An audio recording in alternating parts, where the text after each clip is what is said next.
अभी तक का क्यूरियोसिटी के साथ मेरा सफ़र जो है वो बहुत स्मूथ चला है। एक होता है फ़ील की थोड़ा-सा एक नर्वसनेस होती है, एक डर लगता है कि हाँ, हम ट्रांसप्लांट कराने जा रहे हैं। मैं जिस टीम में काम करता हूँ वो मिस्टर राजपाल यादव जी हैं, तो उन्होंने अपना हेयर ट्रांसप्लांट क्यूरियोसिटी से कराया था। उसका जो रिज़ल्ट है काफ़ी अच्छा आया था। देखिए, हेयर ट्रांसप्लांट को लेके मिथ तो है हर किसी के मन में। डर तो हमें भी लग रहा था कि ट्रांसप्लांट कराएँगे तो फिर क्या होगा, क्या नहीं होगा। बहुत सारा पेन होता है, ये होता है, वो होता है। वो मुझे कुछ समझ में नहीं आया। हम इंडिया में रहते हैं, तो इंडिया में हर ऐसा लगता है मुझे ना कि हर 2 से 3 जो लोग हैं ना वो डॉक्टर बन जाते हैं अपने आप को, ठीक है? तो उस मिथ से मैं भी गुज़र चुका हूँ कि जब भी मैंने प्लान किया था और मैं अपने 1-2 दोस्तों से बताया कि जाओगे तो फिर वहाँ पे हाइजीन कैसा होगा, एक ही इंजेक्शन से सुई दिया जाता है, ये होता है, वो होता है। बट जब मैं यहाँ पहुँचा तो वो सारी मिथ जो है ना मेरी ख़त्म हो गई। मेरा नाम मोहम्मद सलीम है और मैं 34 ईयर का हूँ और क्यूरियोसिटी क्लिनिक में मैं अपना हेयर ट्रांसप्लांट के लिए आया हूँ यहाँ पे। मुझे इसके बारे में मेरे जो एक सहयोगी हैं मिस्टर राजपाल यादव, जिनके साथ मैं काम करता हूँ उनकी टीम में, तो उनके सजेशन पे मैं यहाँ पे आया और मुझे यहाँ पे आके एक ऐसा फ़ील ही नहीं हुआ कि मैं कुछ करने के लिए आया हूँ अभी। एकदम फ्रीली सी मोमेंट मुझे लग रही है और ऐसा लग रहा है कि हाँ, चलो जो नॉर्मल डे होता है ना, वैसा फ़ील हो रहा है मेरे को। मैं हरिद्वार इसलिए चूज़ किया क्योंकि मेरे जो मित्र हैं राजपाल यादव जी, वो हरिद्वार से कराए थे और मुझे भी लगा कि हाँ, मैं हरिद्वार से कराऊँ तो मेरे लिए बेटर है। बट मैं आया दिल्ली से हूँ यहाँ पे कराने के लिए। बट वो एक होती है ना कम्फ़र्टेबल ज़ोन, वो कम्फ़र्टेबल ज़ोन मुझे है ये हरिद्वार में आके मिला और एक वो हर किसी की एक माइंडसेट होती है कि हम यहाँ से कराएँगे तो मुझे और अच्छी चीज़ें मिलेंगी। तो और मैंने काफ़ी सारे रिव्यू भी देखे थे, तो बहुत अच्छा रिव्यू था हरिद्वार के लिए, तो मैं यहाँ चूज़ किया। दिल्ली में अभी एक्चुअली रिसेंटली दिवाली का समय हुआ था और पॉल्यूशन ज़्यादा है और हरिद्वार है कि एक प्योर सिटी मानी जाती है इसको, एक बहुत अच्छी गंगा के किनारे सिटी है। ऐसा दिल्ली भी यमुना के किनारे है बट यमुना इतनी अभी दूषित हो चुकी है और पॉपुलेशन दिल्ली में है, तो मैंने सोचा कि चलते हैं एक अच्छी जगह पे, जहाँ पे एक हमारे साँस लेने की जो पॉसिबिलिटी है वो अच्छी हाई हो और हम वहाँ जाके एक अपना सुकून भरा ट्रांसप्लांट करा सकें। अभी तक का क्यूरियोसिटी के साथ मेरा सफ़र जो है वो बहुत स्मूथ चला है और मुझे अच्छा लग रहा है। एक होता है फ़ील की थोड़ा-सा एक नर्वसनेस होती है, एक डर लगता है कि हाँ, हम ट्रांसप्लांट कराने जा रहे हैं। बट जो जिस तरह से प्रोसेस बाय प्रोसेस हमें मिल रहा है और जितनी भी टीम है, सपोर्ट मिल रहा है, मुझे तो अभी तक एक एन्जॉयमेंट टाइप का फ़ील हुआ। आगे और जब ट्रांसप्लांट होगा तो कैसा फ़ील होगा, वो तो आगे आने वाला वक़्त बताएगा। हेयर ट्रांसप्लांट का मन इसलिए बना है कि मैंने पहले भी एक बात बता चुका था कि मैं जिस टीम में काम करता हूँ वो मिस्टर राजपाल यादव जी हैं। तो उन्होंने अपना हेयर ट्रांसप्लांट क्यूएसटी से कराया था। उसका जो रिज़ल्ट है काफ़ी अच्छा आया था। और आजकल की जो जनरेशन में ये है कि आप फोटोजेनिक होना चाहते हो हर किसी के लिए। तो अभी जिस तरह से मेरा कंडीशन है, मेरे बाल की जो कंडीशन है, उसके अकॉर्डिंग थोड़ा-सा कहीं जाने पे थोड़ी-सी एक होती है ना कि थोड़ी-सी एक डाउनफॉल लगती है अपने आप को। तो हम सोचे कि अब ये टेक्नोलॉजी भी इंडिया में आ चुकी है, तो इसकी वजह से मैंने प्लान किया, उसके बारे में थोड़ा रिसर्च किया कि कौन सी बेस्ट कंपनी है, कहाँ से करना बेहतर रहेगा। तो मैंने भी जो रिसर्च किया था क्यूएसटी के बारे में, एक्चुअली क्या है मेरी जो फैमिली है वो थोड़ी ओपन माइंड की है और मेरे पापा बिज़नेसमैन हैं और मेरी जो मम्मी है वो हाउसवाइफ़ है और जो एक मेरी सिस्टर है, वो भी गवर्नमेंट जॉब में है। तो एक जो माहौल होता है बाहर में कि हम कैसे सर्वाइव कर रहे हैं, एक एजुकेशन के बारे में जानने के बारे में, तो वो उनको पहले से ही पता था इस बारे में। तो मैंने बस अपने फादर को कन्विंस किया कि ये जो टेक्नोलॉजी है आई है जो इंडिया में हेयर ट्रांसप्लांट के लिए और काफ़ी स्मूथ है। थोड़े से हल्के पेन होते हैं जो एक नॉर्मल सी चीज़ होती है। तो उसके अकॉर्डिंग यदि हम इसको करा लेते हैं तो रिज़ल्ट काफ़ी अच्छा है। मैंने काफ़ी सारे जो क्यूएसटी के पहले सेशन हो चुके हैं, जिन्होंने अपने करा करा रखे हैं, तो उनके बिफ़ोर के और आफ्टर के जो उनको मैंने दिखाया इमेज, तो उसके अकॉर्डिंग फादर ने बोला कि ठीक है, आपको अच्छा लगता है तो आप करा लीजिए। तो मुझे कोई मुश्किल नहीं हुई इसके कन्विंस करने में। देखिए, हेयर ट्रांसप्लांट को लेके मिथ तो है हर किसी के मन में। कोई यदि आपको एक अच्छा गाइडर मिल जाता है तो आपको अच्छी तरह से गाइड कर लेता है और यदि कोई गाइडर नहीं मिलता है तो वो अपने हिसाब से उल्टी-सीधी बातें या जो भी है उनके मन, हम किसी को गलत नहीं बोल सकते, बट वो बोलते रहते हैं कि कराने के बाद ये हो जाता है, वो हो जाता है, वो हो जाता है। तो वो तो मिथ तो हमेशा हर जगह होती है। यदि आप एक अच्छे इंसान भी हो ना तो कुछ लोग उसमें खामियाँ निकाल लेते हैं और एक आप बुरे इंसान हो तो उसमें आपको लोग अच्छाई निकाल देते हैं। तो अपने देखने का एक नज़रिया जो है ना वो अपना होना चाहिए और अपना होता है। तो डर तो हमें भी लग रहा था कि ट्रांसप्लांट कराएँगे तो फिर क्या होगा, क्या नहीं होगा। बट होता है कि जो हमारे सर्कल में लोग हैं, जिन्होंने करा रखे हैं, तो उनके रिज़ल्ट देख के उनके से बातचीत करके मुझे एक कॉन्फिडेंस लेवल आया कि हाँ यार, मैं करा सकता हूँ चीज़ें। हेयर फॉल का मेन कारण तो मुझे 2-3 चीज़ लगती है। एक, मैं जब दिल्ली में आया, मैं दिल्ली में रहता हूँ मैं, मैंने पहले भी बता चुका हूँ। तो मैं दिल्ली में आया तो वहाँ के जो पानी है ना वो है, एक वहाँ के जो क्लाइमेट है, पॉल्यूशन है, एक वो भी मैं मान सकता हूँ। और एक और सबसे इम्पोर्टेंट चीज़ होती है जो खान-पान होती है। यदि आप अपना खान-पान सही रखते हो ना तो थोड़ा-सा होता है कि हेयर फॉल आपके वो डाइट के ऊपर डिपेंड भी करता है वो चीज़ें का। तो जैसे हमारी बॉडी है, जैसे हम कुछ खाते हैं तो हमारी बॉडी का हर पार्ट करता है। वैसे ही यदि हम पोषक तत्व खाएँगे जो हमारे बाल के लिए, सबके लिए विटामिन्स यदि भरपूर मात्रा में मिलती रहेगी तो वो हेयर फॉल नहीं हो सकता है। बट यदि वो कम हो जाती है मिलना तो उससे भी हेयर फॉल के चांसेस होते हैं, जहाँ तक मुझे आइडिया है इस बात का।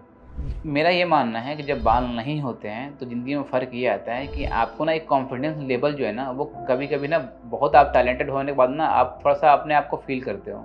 जब सामने वाले से मिलते हो तो एक गुड लुकिंग सबसे पहले लोग आज के टाइम में ना आपकी नेचर को नहीं जानते हैं, आपकी गुड लुकिंग को जानते हैं। पहले लोग सबसे पहले क्या करते हैं कि आपको एक गुड लुकिंग देखते हैं कि हाँ, गुड लुकिंग है, तब आपसे थोड़ा-सा एक फ्रेंडशिप करना और वो सी जिस जिस एज में मैं हूँ, मैं अपनी एक्सपीरियंस बता रहा हूँ कि यदि हम किसी को कोई पार्टनर है या किसी को हम जा रहे हैं कुछ करने के लिए, डेट करने के लिए या फिर कुछ चीज़ लिए जा रहे हैं, तो सबसे पहले वो आपको जज करता है कि हाँ यार ये गुड लुकिंग है कि नहीं है। उसके बाद आती है कि आप कैसे आपका नेचर वाइज़ है, कैसे आप सैलरी करते हो, ये सब चीज़ें जो है ना वो चीज़ होती हैं। तो मैं तो ये मानता हूँ कि गुड लुकिंग होने के लिए ये एक बहुत महत्वपूर्ण चीज़ होता है बाल, तो ये बहुत इम्पोर्टेंट है। मुझे ऐसा लगता है कि हेयर ट्रांसप्लांट मैं करा लूँगा और मेरे अच्छे बाल आ जाएँगे, तो ज़िंदगी में ये फ़र्क हो जाएगा कि एक जो एक पर्सनैलिटी हो जाती है ना, बिल्ड होती है। तो आप कहीं भी कहीं जाते हो, अपने आप को रिप्रेज़ेंट करते हो, तो एक लगता है ना कि हाँ यार, ये बंदा जो है ना एक सिंसियर है और एक थोड़ा-सा अच्छा है देखने में। तो मुझे ये फ़ील होता है, तो हो सकता है कि जो मैं फ़ील कर रहा हूँ वो इन फ्यूचर में ऐसा ही हो।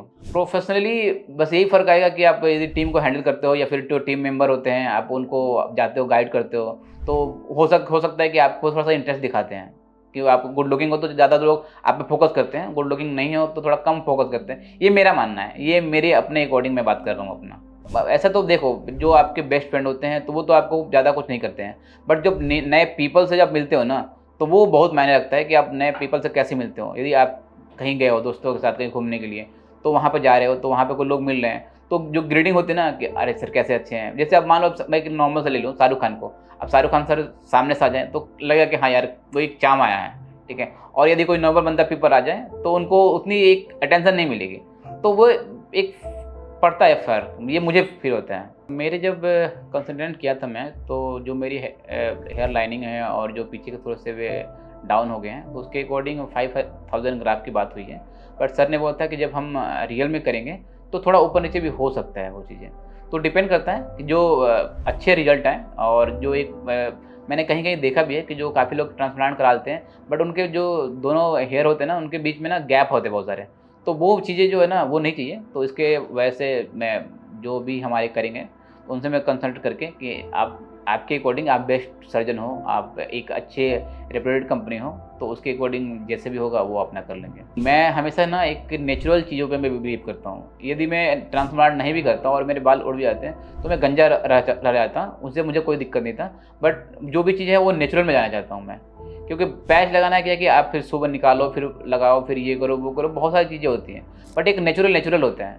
तो इसलिए मैं ज़्यादा ये सब चीज़ों में नहीं पड़ा, क्योंकि जो रिज़ल्ट आजकल जो मार्केट में आ रही है, तो उसके अकॉर्डिंग मुझे लगता है कि हाँ, यदि मैं उस चीज़ को मेंटेन कर लेता हूँ, जो डॉक्टर प्रिस्क्रिप्शन देते हैं कि हाँ, आप ये करो, ऐसे रहो, लाइफ़स्टाइल आप ऐसे रखो, तो वो चीज़ें जो है ना, वो काफ़ी हमारे पास अच्छे रिज़ल्ट आ सकते हैं। मैं अच्छे क्लिनिक में ये देखता हूँ कि वहाँ की जो सबसे पहली चीज़ हो कि एक एनवायरनमेंट अच्छी होती है अच्छी क्लिनिक में, डॉक्टर अच्छे मिल जाते हैं आपको, ठीक है? क्योंकि आप ना 150 या 10,000 या 5,000 के चक्कर में आप यदि कोई अच्छे क्लिनिक में नहीं पहुँच पाते हो, तो उससे क्या होता है ना कि आप हेयर ट्रांसप्लांट लाइफ में 1 बार कराओगे या मैक्सिमम टू मैक्सिमम 2 बार कराओगे, उससे ज़्यादा आप नहीं कर सकते। बट यदि आप दूसरी बार में सोचते ही क्यों हो चीज़ों को लेके, तो इसलिए आप यदि कुछ करते हो, अच्छे जगह जाते हो, तो अच्छे डॉक्टर मिलते हैं, अच्छी फैकल्टी मिलती है, अच्छी सुविधाएँ मिलती हैं, अच्छे टेक्नोलॉजी यूज़ मिलते हैं और अच्छे मेडिसिन भी मिलते हैं।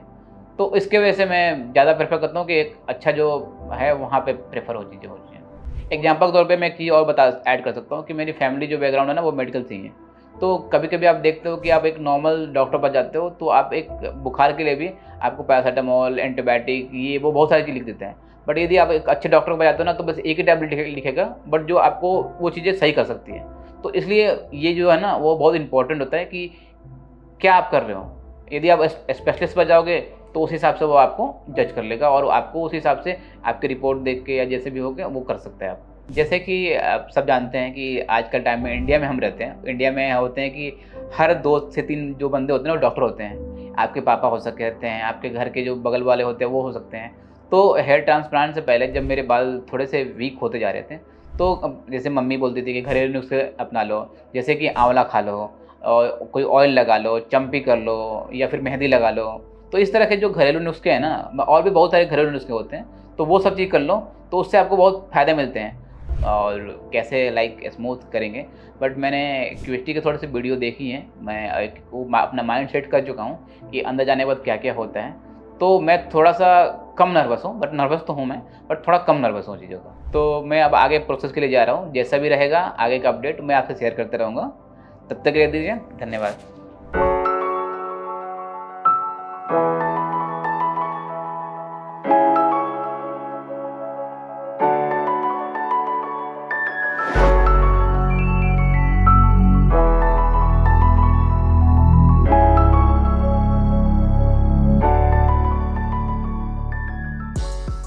नमस्कार, आदाब, सत श्री अकाल, सलाम।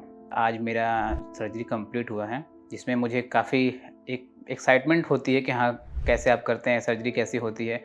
मैंने काफ़ी सारे वीडियो देखे थे इसपे, बट जो एक मीथ होती है कि बहुत सारा पेन होता है, ये होता है, वो होता है, वो मुझे कुछ समझ में नहीं आया। यहाँ के जो डॉक्टर हैं, इतने कंफर्टेबल से हर बार पूछते थे कि आपको पेन तो नहीं हो रहा है और आपको पेन तो नहीं हो रहा है। बट मुझे ऐसा कुछ फ़ील नहीं हुआ। ऐसा लगता है कि जैसे हल्का-सा एक चुभन होती है ना, जब नीडल आ जाती है, हल्की सी चुभन होती है, बस उतना ही पेन मुझे फ़ील हुआ।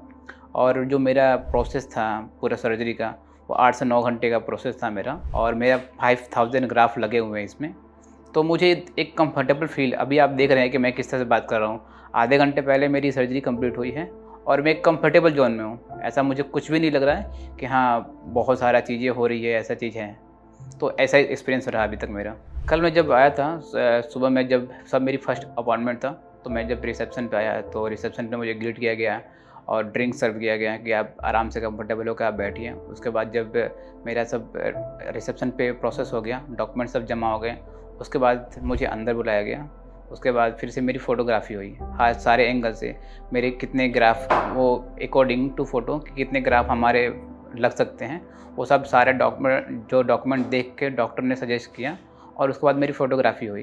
फ़ोटोग्राफ़ी के बाद मेरी वीडियोग्राफ़ी भी हुई, एक सेशन हुआ, ताकि मैं पूरी तरह से मेरे बाल के स्कैल्प की हर एक पॉइंट को जांच किया गया कि कितनी वो नम है, कहाँ पे कितनी डेंसिटी हम लगा सकते हैं, कहाँ पे क्या कर सकते हैं, वो सारे कंप्लीट हुए। उसके बाद फिर मैं गया मार्किंग के लिए कि जो मेरे सर में कहाँ-कहाँ ग्राफ लगेंगे, कितने ग्राफ लगेंगे, कौन से एरिया जो डॉक्टर ने सजेस्ट किया, कौन से एरिया में, जैसे मेरे सामने के लगे हुए हैं, पीछे के कुछ स्कल्प हैं, तो पूरी मार्किंग हुई। मार्किंग के बाद फिर मैं गया ओटी रूम में, और वहाँ पे जाके एक कुछ प्रोसेस होता है, तो वो प्रोसेस हुआ ताकि वो मेरी जो बाल की जो स्कैल्प है ना, मुझे कोई इचिंग तो नहीं हो रही है, मुझे कुछ हो नहीं तो रहा है, इस सब तरह की चीज़ें हुई। पूरा कंप्लीट हुआ। कंप्लीट होने के बाद फिर मुझे घर भेज दिया गया कि आप उसको कल सुबह में आना है और आपका जो प्रोसेस होगा वो कंप्लीट किया जाएगा। जब मैं ओटी में गया था तो एक्चुअली क्या, हर किसी के मन में एक होता है, मैं कितना भी वीडियो देख लूँ, कितना भी प्रिपेयर हो जाऊँ, बट होता क्या है कि जब अब आप फेस टू फेस सामने करते हो ना, तो आपको एक हेजिटेशन होती है। जब मैं ओटी में गया तो ओटी का माहौल ऐसा था कि जैसे घर का माहौल है, ठीक है। सारे डॉक्टर ऐसे हाय हेलो करते हैं, कैसे हो आप, पूछते हैं कहाँ से आए हैं, क्या कर रहे हैं, आपको कैसा फ़ील हो रहा है, आप आराम से बैठिए।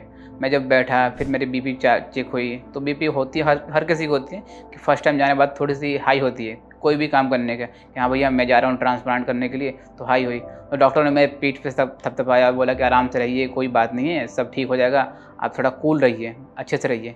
तो ऐसा बिहेवियर था जैसे मेरे पापा जो है ना, वो मेरे साथ खड़े हुए और बोल रहे हैं कि बेटा चलो ठीक है, सब कुछ है, तुम आराम से रहो और सब चीज़ तुम करो।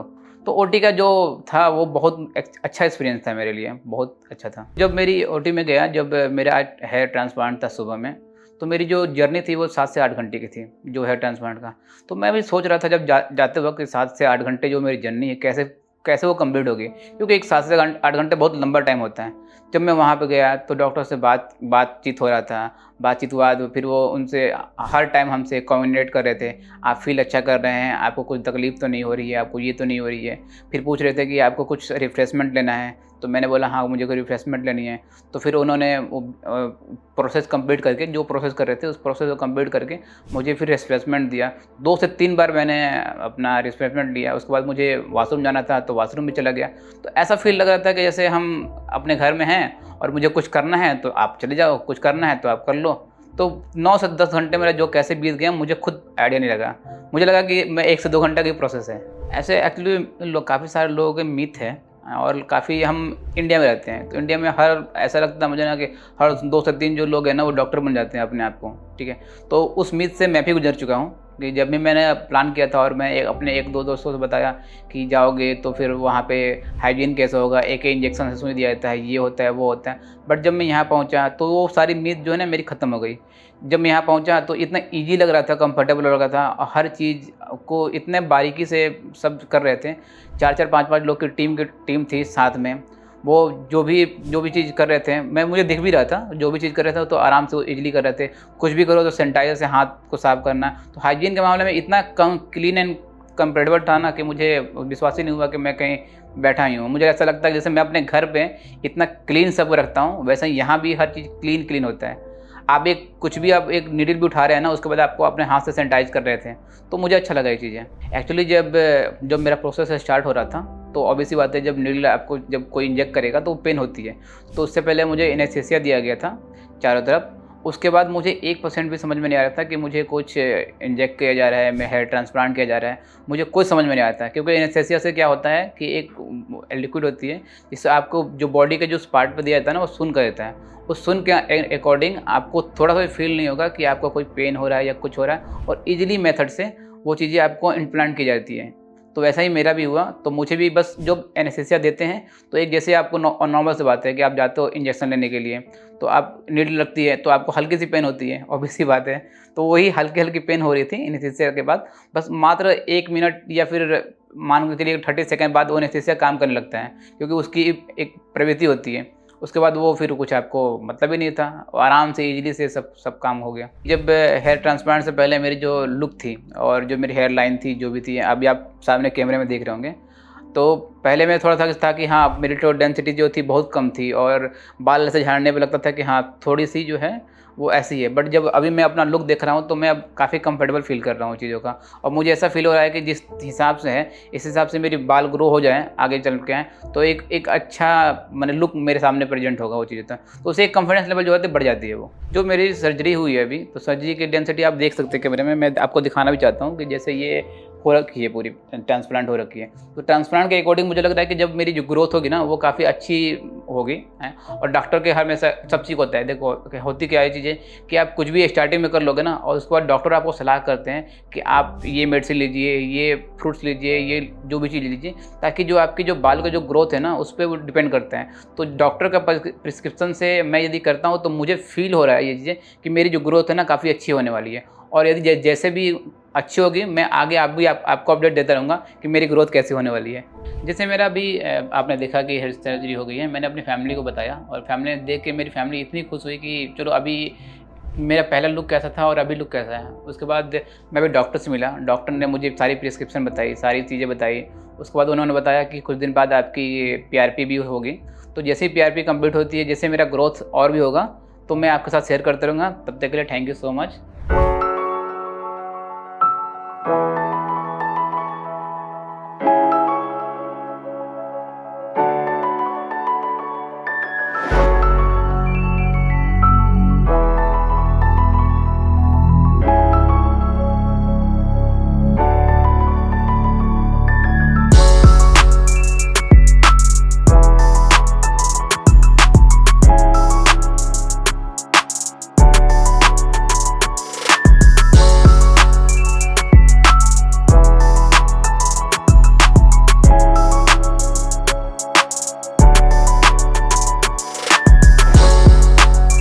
हेलो फ्रेंड्स, अगर आपने अभी तक हमारे चैनल को सब्सक्राइब नहीं किया है तो प्लीज इस वीडियो को लाइक कीजिए, शेयर कीजिए और हमारे चैनल को सब्सक्राइब कीजिए। और ध्यान रहे बेल आइकन दबाना ना भूलें, जिससे हमारे हर वीडियो का अपडेट आपको समय समय पर मिलता रहेगा।